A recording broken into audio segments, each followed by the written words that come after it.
క్రీస్తునందు ప్రియమైన దేవుని సంగమా, దేవుని యొక్క సన్నిధిలో చదవబడిన వాక్య భాగముల నుండి ఒక మాటను మనము ధ్యానించుకుందాం.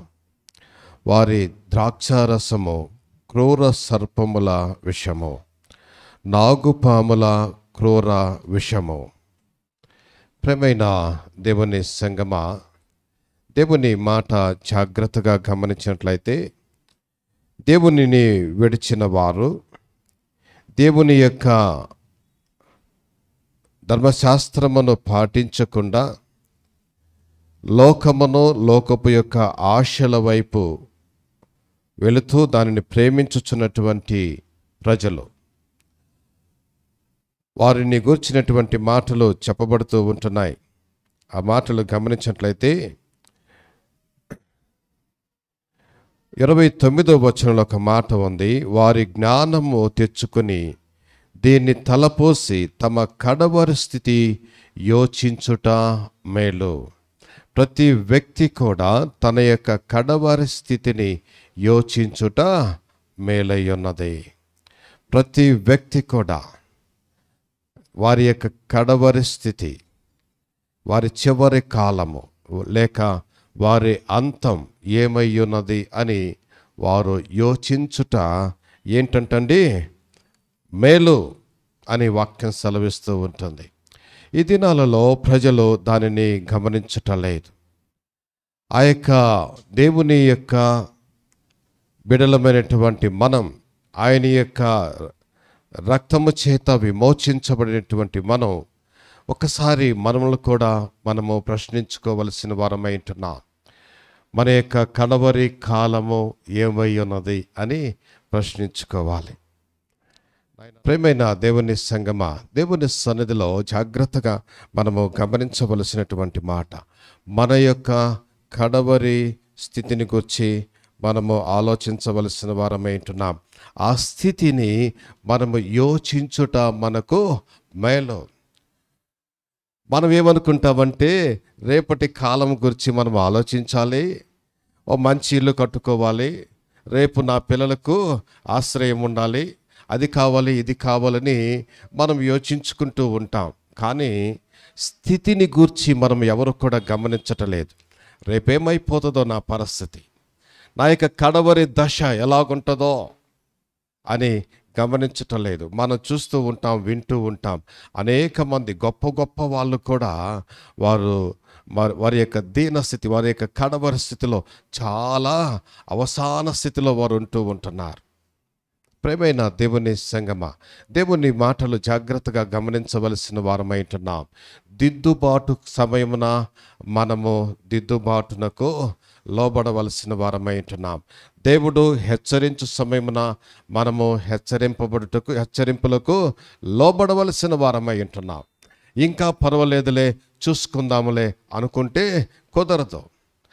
ఎవరి కడవరి కాలం ఎప్పుడో తెలియదండి. ఎవరి కడవరి కాలం ఏ సమయమో తెలియదు. క్రీస్తునందు ప్రియమైన దేవుని సంగమా, చాలాసార్లు మీకు చెప్పాను. ఒక ఆదివారం రోజున ఇక్కడ ఆరాధన ఉన్నది. ఆరాధన కూడా వదిలిపెట్టి మద్రాసులో మా అన్న చాలా సీరియస్గా ఉన్నాడు, హాస్పిటల్లో ఉన్నాడంటే నేను నా తమ్ముడు కిరణ్ ఇద్దరం బయలుదేరి వెళ్ళిపోయాం. ఉదయాన్నే ట్రైన్ ఎక్కి వెళ్ళిపోయాం. చర్చి ఎవరికో అప్పగించేసి, అన్న ఫోన్ చేసి వచ్చి చూడండి అని చెబుతూ ఉంటే, సరైన ఏదో ఆపద ఉంది అని చెప్పి మేము వెళ్ళిపోయాం. ఐసీయూలో ఉన్నాడని చెప్తే అక్కడికి వెళ్ళిన తర్వాత వెళ్ళాము. మా అన్నను చూసాము, సంతోషమైంది. కాసేపు ఆయనతో సమయం గడిపాం. అంతా అయిపోయిన తర్వాత మేము బయటకు వస్తూ ఉంటున్నప్పుడు ఒక అంబులెన్స్ సైరన్ కొట్టుకుంటూ లోపలికి వస్తూ ఉంటుంది. లోపలికి వస్తున్న సమయంలో ఏమైంది అని చూస్తే, ఒక తల్లి కుమారుడు ఇద్దరు చర్చికి వెళ్ళి వస్తూ ఉంటున్నారు. తెల్లని బట్టలు వేసుకుని ఉన్నారు. తల్లి కుమారుడు ఇద్దరు మంచి వైట్ డ్రెస్లో ఉంటున్నారు. వారు వస్తూ ఉంటే ఎదురుగా ఒక వెహికల్ వస్తే దాన్ని కంట్రోల్ చేసుకోలేక, ఆ వెహికల్కి ఎదురుగా కంట్రోల్ చేసుకో వీడు ఆ రోడ్ మీడియన్కి వెళ్ళి వారు గుద్దేసి అక్కడ ఇద్దరు తలలు బద్దలైపోయి వారిని ఆ యొక్క 108లో అంబులెన్స్లో వారిని హాస్పిటల్కి తీసుకొచ్చారు. మేము అక్కడే ఉంటున్నాం. ఏమైపోయిందో తెలియదు. భయంకరమైనటువంటి పరిస్థితులు. కొంతసేపు అక్కడ ఉన్నాం, వాళ్ళని ఐసీయూలోకి తీసుకెళ్ళిపోయారు. ఆ తర్వాత తిరిగి వచ్చాం. నాకు ఒక్క మాట కాస్త బాధ కలిగింది. ఏంటి అంటే, వాళ్ళు మందిరానికి వెళ్ళి వస్తూ ఇంతటి ఘోరమైన కార్యం జరిగిందే అని బాధ కలిగింది. వాళ్ళు ఏమైనా అయిపోయి చనిపోయారు అనుకోండి, అందరు ఏమంటారంటే, అన్యులు లోకస్తులు ఏమంటారంటే, మందిరానికి వెళ్ళి వస్తూ ఇలాగ అయిపోయారండి, వారు దేవుడు అన్నవాడు ఉంటే వారిని కాపాడాలి కదా అని చెప్పి దేవుణ్ణి నిందిస్తారని కొంచెం నాకు చువుక్కమని బాధ కలిగింది. క్రీస్తునందు ప్రేమైన దేవుని సంగమా, జాగ్రత్తగా గమనించవలసినటువంటి మాట ఏంటంటే, మన కడవరి కాలము ఎప్పుడో తెలియదని వాక్యం సెలవిస్తూ ఉంది. ఆ యొక్క కడవరి కాలమును గురించి మనము యోచించుట మనకు మేలు. ప్రేమైన దేవుని సంగమా, ఇంకనూ లోకములో జీవిస్తూ ఏమి తిందుమో, ఏమి త్రాగుదామో, ఏమి ధరించుకుందామో అన్నటువంటి లోకాశలో, నేత్రాశ, జీవపు డంబము వైపు పరిగెడుతున్నటువంటి మనమందరము కూడా ఆలోచించుకోవలసినటువంటి సమయం ఇది. ఇంకా పర్వాలేదులే, కాలం ఉన్నది, రేపు చూసుకుందాం, ఎల్లుండి చూసుకుందాం అని నీ యొక్క విశ్వాసమును నీవు మరి బద్దలు చేసుకునే రీతిగా నీవు లోకం వైపు ఇంకొను పరిగెడుతూ ఉన్నట్లయితే, ఒక్కసారి దేవుని మాట చేత మనమందరం కూడా హెచ్చరించబడుతూ ఉంటున్నాం. కడవరి కాలము అన్నది ప్రతి మనుషునికి కూడా ఉన్నది. కడవరి కాలం అన్నది ప్రతి మనుషునికి ఉన్నది. ఏదో పర్వాలేదులే, ఈరోజు బాగున్నాను, ఈరోజు క్షేమంగా ఉన్నాను, నాకేం కలుగదు అన్నటువంటి ధీమాతో జీవిస్తున్నట్లయితే ఆలోచించుకోవలసిన సమయం అని వాక్యం ఈ సమయమున హెచ్చరిస్తూ ఉన్నాయి. అలా చేయగలిగితే అది నీకు మేలు. నీ యొక్క కడవరి స్థితిని గురించి నీవు ఆలోచించగలిగినట్లయితే నీకది మేలు. వాక్యం ఆ విధంగా సెలవిస్తూ ఉంటుంది. క్రీస్తునందు ప్రేమైన దేవుని సంగమా, వాక్యాన్ని 33వ వచనంలో ముందుగా చదువుకున్న మాటని గమనించినట్లయితే, వారి ద్రాక్షారసము క్రూర సర్పముల విషము, నాగు ప్రాముల క్రూర విషయము. లోకం ద్రాక్షారసం వైపు పరిగెడుతూ ఉంటుంది. మనం చూస్తూ ఉంటే 2 కొట్లు చాలా ఎక్కువ ఉంటాయండి. ఒకటి మెడిసిన్ షాప్, తర్వాత ఇంకొకటి ఆల్కహాల్ షాప్, వైన్ షాప్స్ ఎక్కడ చూసినా ఉంటాయి. ఊరికి ఒక 4-5 ఉంటాయి. చిన్న గ్రామమైనా ఆ కొన ఒకటి ఈ కొన ఒకటి ఉంటుంది. క్రీస్తునందు ప్రేమైన దేవుని సంగమా, ఎందుకు మెడికల్ షాప్ అంటే ప్రతి వాని హృదయము చెడిపోయినదిగా ఉంటూ ఉంటుంది. వారి యొక్క ఆలోచన, వారి తలంపులు, వారి కార్యములను బట్టి రోగగ్రస్తులుగా జీవిస్తూ ఉంటున్నారు.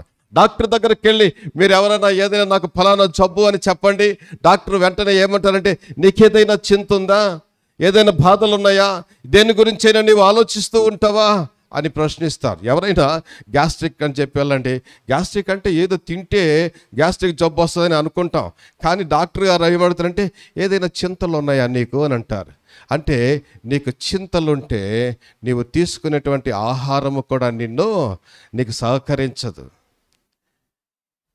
ప్రేమైన దేవుని సంగమా, ఆ చింత అన్నది ఏ చింత అన్నది కూడా ఆలోచించుకోవాలి. అది నిన్ను పాడు చేసి నీ యొక్క శరీరమును, నీ యొక్క ఆత్మీయతను పాడు చేసేటువంటి చింతలు లోకములో చాలా ఉన్నాయి. వాటి వైపు పరిగెడుతూ ఉంటున్నావేమో. రెండవది వైన్ షాప్స్. ఎక్కడ చూసినా వైన్ షాప్స్. అమ్మో, ఇప్పుడు పెద్ద పెద్ద పేర్లు కూడా వచ్చేసాయి దానికి కదా. ఎంఆర్పి అంటారు సింపుల్గా కదా. ఇంకా ఏంటంటే ఏదో లోకాన్ని పెడుతున్నారండి. ఎక్కడో చూశాను, స్పిరిట్ అంట, టానిక్ అని. లోకం ఎటు వెళ్ళిపోతుందో చూడండి. ఒకప్పుడు మేము చిన్నపిల్లలప్పుడు టానిక్ అంటే బలం వచ్చేదండి. ఈరోజు వాక్యం ఏమని చెప్తుందండి ఆ టానిక్ని? క్రూర సర్పము యొక్క విషం అంటది. వారిని కాల్చివేస్తుంది, వారిని చంపివేస్తుంది. మేము చిన్నపిల్లలప్పుడు మా ఇంటి వెనకున్నటువంటి 2 వ్యక్తులు పోటీ పడ్డారు. ఏంటి పోటీ అంటే, నువ్వు ఎక్కువ తాగుతావా, నేను ఎక్కువ తాగుతానని చెప్పి 2 పోటీ పడ్డారు. 2 బాగా మస్తుగా తాగేశారు. తమ్ముడే తాగాడు ఎక్కువ. 2 కూర్చొని నువ్వు ఎక్కువ నేను ఎక్కువ అని అన్నదమ్ముళ్ళు 2 తాగేశారు. తమ్ముడే కాస్త ఎక్కువ తాగాడు. కాస్త ఎక్కువ తాగితే సరేలే అని చెప్పి ఆ ఇంట్లో ఉన్న వాళ్ళందరూ వీళ్ళు అన్నదమ్ముళ్ళు కలిసి తాగుతారు, కలిసి తింటారు, కాబట్టి వీళ్ళ బతుకింతే అని చెప్పి వాళ్ళ కొడుకులు ఏం చేశారంటే తాగి ఇద్దరు మత్తులో పడిపోతే తీసుకెళ్ళిపోయి మంచం మీద పడుకోబెట్టారు. మధ్యాహ్నం భోజనానికి లేలేదు, బాగా తాగి ఉన్నారు కదా, లేదులే అనుకున్నారు. రాత్రి భోజనానికి లేలేదు, లేపితే లేదు. ఉదయాన్నే బ్రేక్ఫాస్ట్కి లేపితే ఒక ఆయన లేచాడు, ఒక ఆయన లేగలేదు. ఆ లేగని వ్యక్తి ఏంటంటే చచ్చిపోయాడు తాగి. అది క్రూర సర్పపు విషం. అది మంచి ఉద్యోగం, బిఎంఎల్ కంపెనీలో ఉద్యోగం చేసేవాళ్ళు వెళ్ళిపోయారు. క్రీస్తునందు ప్రేమైన దేవుని సంగమా, లోకములో ద్రాక్షరసము దొరుకుద్దండి. అదేంటండి? క్రూర సర్పముల విషము, అది నాగుపాముల విషము. ఎందరో దానిని ఆశ్రయించి జీవితాలు పాడు చేసుకుంటూ ఉంటున్నారు, వారి జీవితాలు పాడు చేసుకుంటూ ఉంటున్నారు. ఇక్కడున్న వారందరము కూడా ఓసారి ప్రశ్నించుకుందాం. ఆ యొక్క సర్పపు విషం మీద ఆశ కలిగి ఇంకా దాన్ని వెంబడిస్తూ ఉంటున్నామేమో. ఆ మధ్య కొంతమంది స్త్రీల కూడికి వచ్చినప్పుడు ఒక మాట అన్నారు. ఎవరన్నారు అని మీరు ఇంటికి వెళ్ళిన తర్వాత మీ భార్యలను ప్రశ్నించకండి. మాట ఏమన్నారంటే, సార్ మీకు చర్చిలో కనపడేవాళ్ళు వేరే సార్, మాకు ఇళ్ళ కాడ కనపడేవాళ్ళు వేరే. మాకు ఇళ్ళ దగ్గర కనపడే పురుషులే వేరు, చర్చి దగ్గర కనపడే పురుషులు వేరు. ఏమ్మా చర్చికి వచ్చే రోజు బాగా మంచిగా స్నానం చేసి మంచి బట్టలు వేసుకొని సెంట్ వేసుకొని ఫ్రెష్గా వస్తారు, అంతే కదా, వేరే ఏమన్నా ఉందా? వాళ్ళకి లేని అని వాళ్ళకి లేవు అన్నది ఏది లేదు సార్, అన్నీ ఉన్నాయి.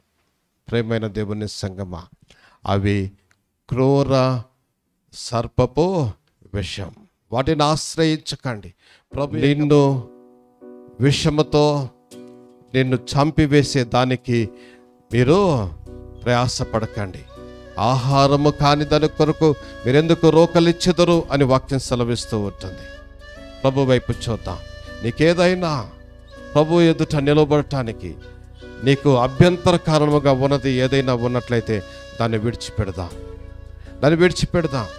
ప్రభు వైపు చూసి రక్షణ పొందుకుందాం. తలలోంచి ప్రభు వైపు చూద్దాం. దేవా, నీకు ఆయాసము కలిగించే కార్యం నాలో ఏదైనా ఉన్నట్లయితే, క్రూర సర్పపు విషము అని పిలువబడుతున్నటువంటి ఈ లోకపు యొక్క పానీయాలు, ఈ లోకపు యొక్క ఆహారము, ఈ లోకపు యొక్క ఆశలు, ఈ లోకములో ఉన్నటువంటి చీకటి పాపపు బ్రతుకులు దేనినైనా నేను వెంబడిస్తూ ఉన్నట్లయితే తండ్రి, దయచేసి దాని నుండి నాకు విడుదల దయచేయమని ప్రభు సన్నిధిలో కోరుకుందాం.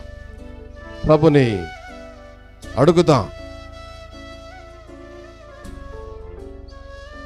దేవుడు అంటూ ఉంటున్నాడు, వారు కాలు చారు కాలమున పగ తీర్చుటయో ప్రతిఫలమిచ్చుటయో నావే అంటూ ఉంటున్నాడు. నీవు పాపములోనికి జారిపోతే ఆయన ప్రతిఫలమిస్తాడని వాక్యం సెలవిస్తూ ఉంటుంది. ప్రభు వైపు చూద్దాం. ఆయన వైపు చూస్తూ ప్రభు సన్నిధిలో కోరుకుందాం. దేవా, ఈ లోకములో ఉన్న పాపం వైపు నేను పరిగెత్తక పరిశుద్ధునిగా నన్ను ఉంచుము తండ్రి. నన్ను పరిశుద్ధునిగా చేయము దేవా. నీ పరిశుద్ధ సన్నిధి అనుభవించే ధన్యత నాకు ఇచ్చిన తండ్రి, నీ పరిశుద్ధ సన్నిధిలో నీ కృప మాకు తోడుగా ఉంచి మేలు చేయము దేవా. కనికరించము తండ్రి, సహాయము చేయము తండ్రి అని ప్రభు సన్నిధిలో ప్రార్థన చేసుకుందాం. ప్రభుని కోరుకుందాం. మేలు చేసే దేవునికి హృదయపూర్వక వందనాలు చెల్లిస్తూ ఉన్నా. ఎవరైనా